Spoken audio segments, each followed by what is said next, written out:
Keep those transistors on from 6 to 8 Monday nights for Out of the Attic with your host, Nathan Randall, playing the best music from the 1930s to the 1950s. Welcome back to Out of the Attic. Nathan Randall here with Frank Maffei, who was one of the original members of Danny and the Juniors. And Frank, how are you doing today? I'm doing just fine, Nathan, and I'm glad to be on your show. It's really great talking with some of the people that really got rock and roll going, and to be able to speak with someone who is involved with so much of rock and roll history. Frank, why don't we start off with you maybe giving us kind of the history of the group and how you guys got started? Well, we went to school together in Philadelphia, and to try to keep out of trouble, we started singing on the corner as we were hanging out. And after a while, we got pretty good at it. And we started singing around the area in school dances, and every once in a while we'd go through South Philadelphia and sing in all the bars, and they'd pass the hat, and we'd make a few dollars. At 14 and 15, we were making like $20 a week, and 1956, $20, that was pretty good for a kid. So after that, somebody heard us singing. We were singing, kind of rehearsing on this street near this garage, and above that garage lived a guy who had a contract with Capitol Records, and he heard us singing out there, but the first thing he did was say, "Hey, shut up, the baby's trying to sleep." But he took us to his vocal coach, who happened to be a local record promoter, and he had his own little record company, and he said, "Gee, I kind of like you guys. You got any songs?" He said, "Well, we got plenty of them." So we played a few of the songs for him, and he said, "Well, I like a couple of them." So he decided to take us into the studio and record us.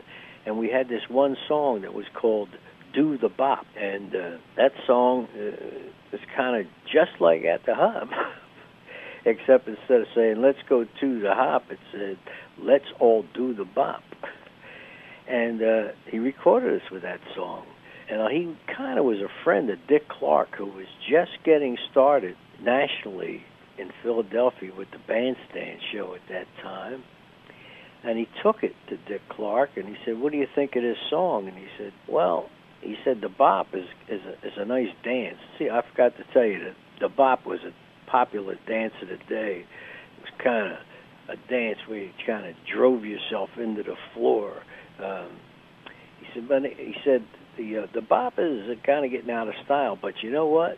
If you could change that lyric somehow and change it to something like "Let's go to the hop" instead of "Let's all do the bop," all the disc jockeys are having record hops now, and I'm sure they'd all play it. So that's what we did. The guy who had originally written the song in our group, Dave White, he rewrote the lyric and changed it to "At the Hop." And man, sure enough, we were getting all kinds of play locally around Philadelphia from all the disc jockeys, And then Dick Clark, of course, started playing it too, but only on the local portion of the American Bandstand show, because, see, it was on for an hour before it ever went on to the national portion. So he would use us, and we sold about 60,000 records just in the Philadelphia area. And one day, little Anthony and the Imperials couldn't make it to the Bandstand show. So us being neighbors almost of the Bandstand studio, they called us up, said, "Can you fill in? Come on over here." And we got over there in about 10 minutes, and we did our version of At the Hop. And all the phone lines lit up, and son of a gun, we were a national hit. And not very long after that, that song was the #1 song in the United States and the world. They don't really do anything like the Bandstand anymore. I want to say that the closest thing that you could even kind of think to it now would be some of the award shows, like the CMT award shows and stuff like that. But there isn't really a good weekend program that you can just sit back and watch some good old music, is there? Well, except for PBS, there just really isn't enough music on television. I don't understand it. People love music. Let's face it, radio without music would be out of business. It's not just for your car.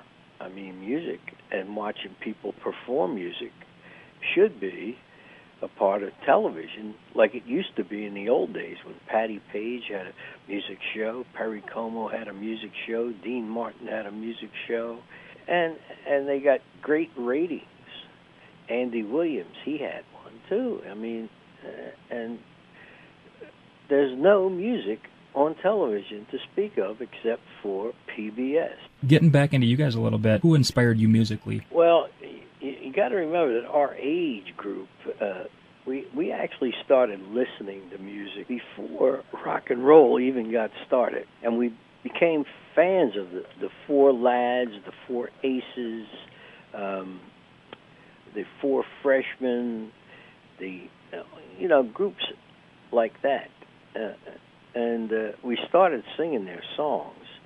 Then, of course, we started listening to a disc jockey who was way, way, way up on the AM dial. I mean, you had to be almost next to the station to get him.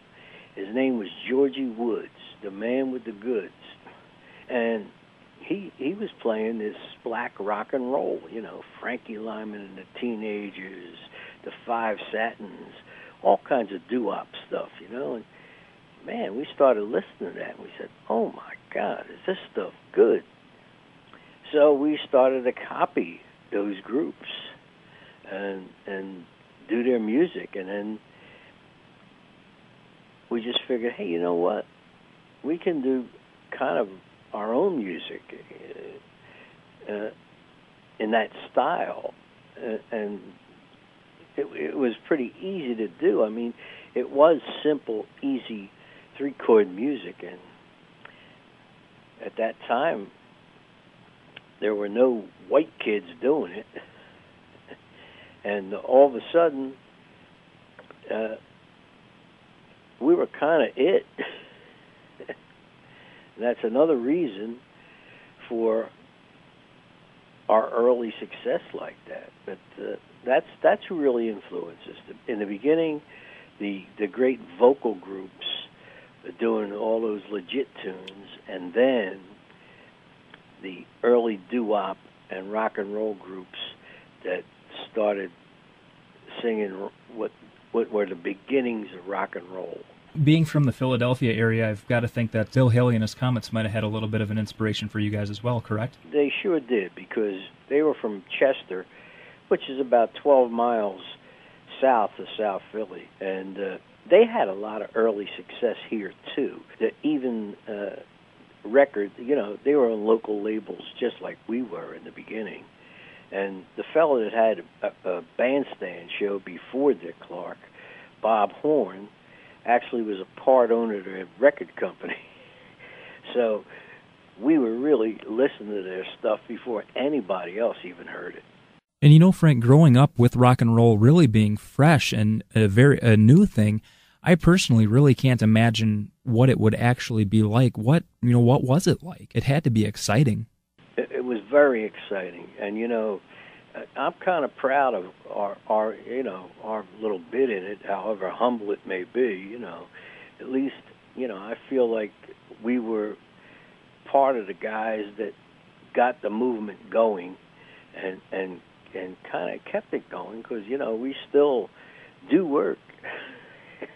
And we kind of been working for the last 50 years, except for 64, late 64 to early 69, when the British invasion almost put us out of business. Has there been a time in history where you guys have not been touring? Yes.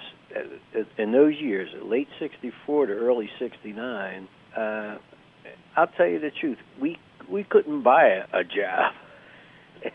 It was very rough for us. But we kind of produced records in those years very unsuccessfully, and kind of got through them. And then all of a sudden, in '69, a guy named Gus Gossett, who was a disc jockey in New York, he started doing an oldies show in New York, and started doing live shows. So in '69, we were, I guess, 25, but we were oldies. And and all of a sudden, people wanted to hear that music, and there were